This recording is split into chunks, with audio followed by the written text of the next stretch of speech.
Bonjour et bienvenue dans la chaîne Mathématiques Science. Aujourd'hui, je vais prendre et expliquer une nouvelle vidéo, qui est une vidéo exercice dans laquelle nous allons voir comment on peut démontrer qu'on a affaire à des droites parallèles. Dans une prochaine vidéo, on verra comment ça marche aussi pour les perpendiculaires. Là, pour l'instant, je vais vous montrer pour les parallèles, ok? En sachant que pour les parallèles, il y aura deux vidéos, puisque il y a deux propriétés sur les parallèles, ok? Bon, alors là, vous allez me dire, mais oui, mais moi, j'en ai appris qu'une. Oui, bon, alors là, je suis d'accord, ça arrive. Dans certains collèges, vous apprenez soit les deux propriétés sur les parallèles, ou soit vous n'en apprenez qu'une sur les parallèles. Mais si vous n'en apprenez qu'une sur les parallèles, souvent, c'est celle-là, celle que nous allons utiliser ici pour notre démonstration. Ou soit, si vous apprenez les deux, c'est celle-là, plus celle qui va arriver dans une prochaine vidéo. Voilà, voilà. Donc là, c'est un petit récapitulatif de déjà de toutes les propriétés que vous allez apprendre. Donc là, au niveau des perpendiculaires et du parallélisme, ok, de la perpendicularité du parallélisme en sixième. Bien évidemment, ça ne s'arrête pas là. En cinquième, vous apprendrez d'autres propriétés pour démontrer qu'on a affaire des droites parallèles, notamment en utilisant les angles alternes internes, ok. Et d'ailleurs, sans savoir, ça c'était l'année dernière, donc je vous ai présenté la vidéo propriété des droites perpendiculaires et parallèles, oui.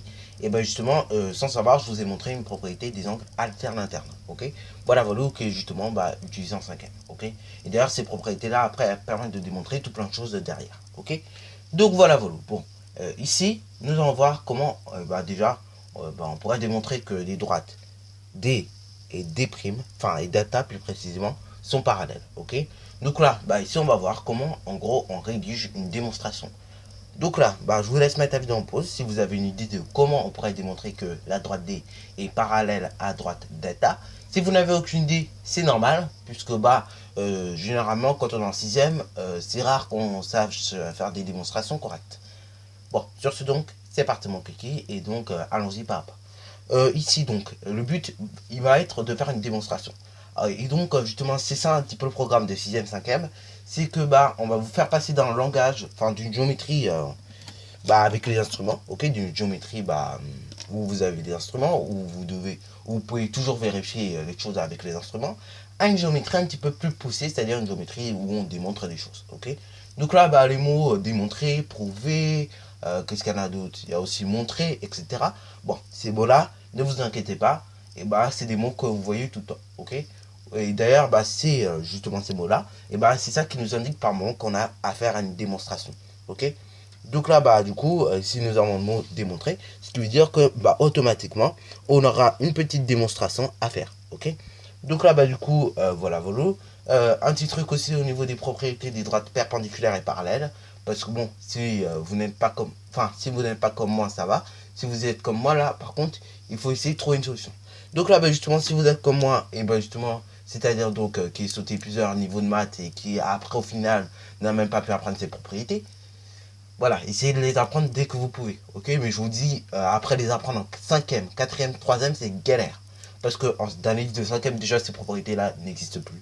Dans les livres de 4e, ces propriétés-là n'existent plus.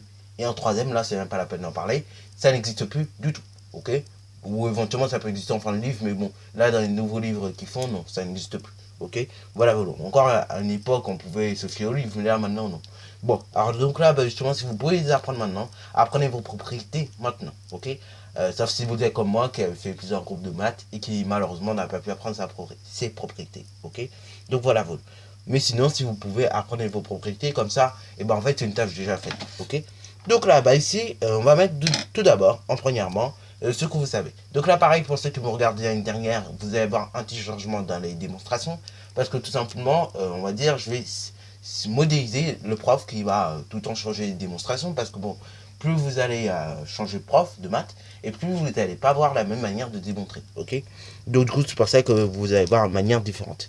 Donc déjà, première étape, on va mettre ce que l'on sait. Donc déjà, on peut mettre on sait que.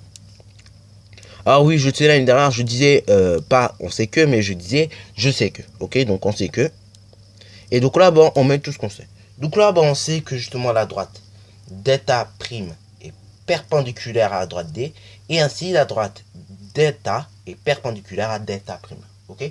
Donc là, un petit truc, si tu as du mal avec les notations géométriques, fonce aller voir la vidéo que j'ai faite il n'y a pas longtemps sur les notations géométriques. Ok. Donc on sait quoi? Bon, on sait que delta prime perpendiculaire à donc à la droite D. Ok. Et que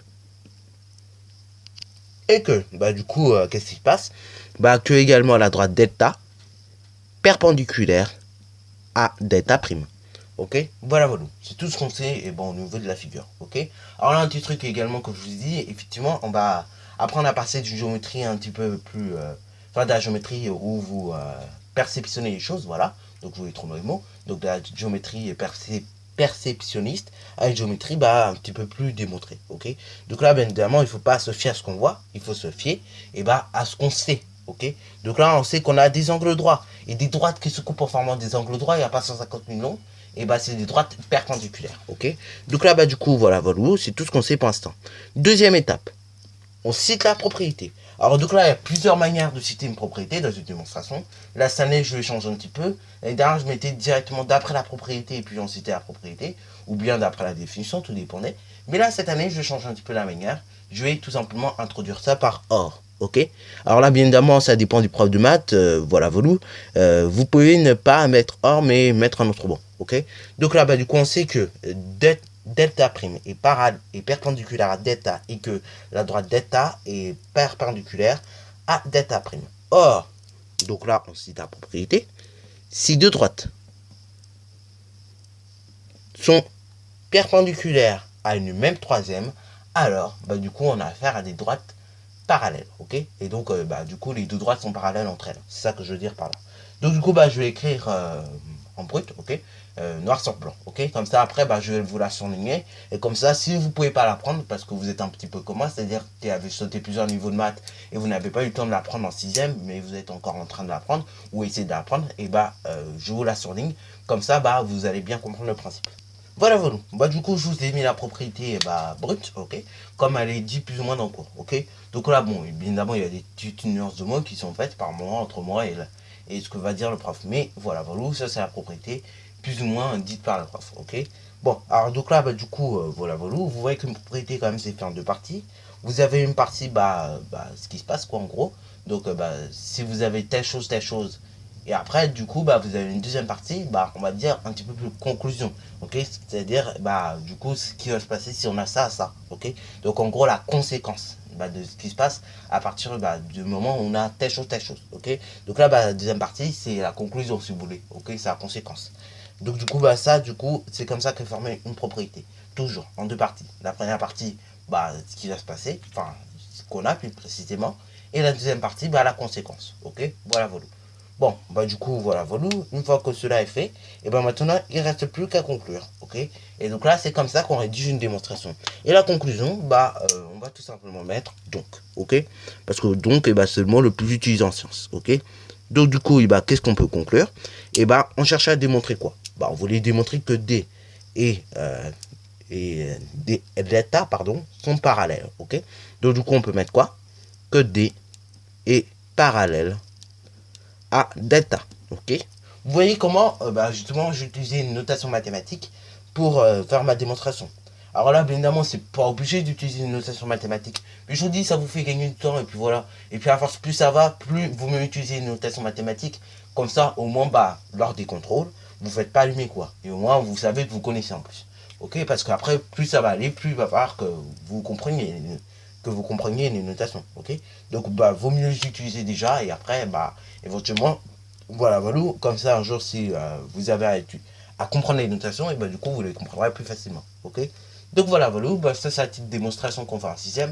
Malheureusement je vous dis en sixième on n'en fait pas beaucoup, j'essaie d'en faire le plus possible, mais vraiment voilà, voilà, vu le trop peu de propriétés qu'il y a en sixième, et bah voilà, voilà, c'est rare qu'on fasse des démonstrations. Mais là vu qu'on en a quand même appris pas mal, du coup bah je pourrais faire un certain nombre de démonstrations.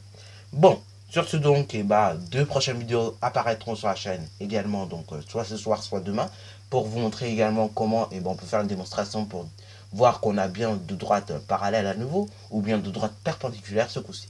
Donc là, sur ce donc, c'est déjà la fin de cette vidéo, qui est un tout petit peu plus longue, mais bon, qu'il fallait quand même faire. Donc si tu as bien aimé cette vidéo, n'hésite surtout pas à liker, à commenter, et bonne réussite à toi en mathématiques et en sciences.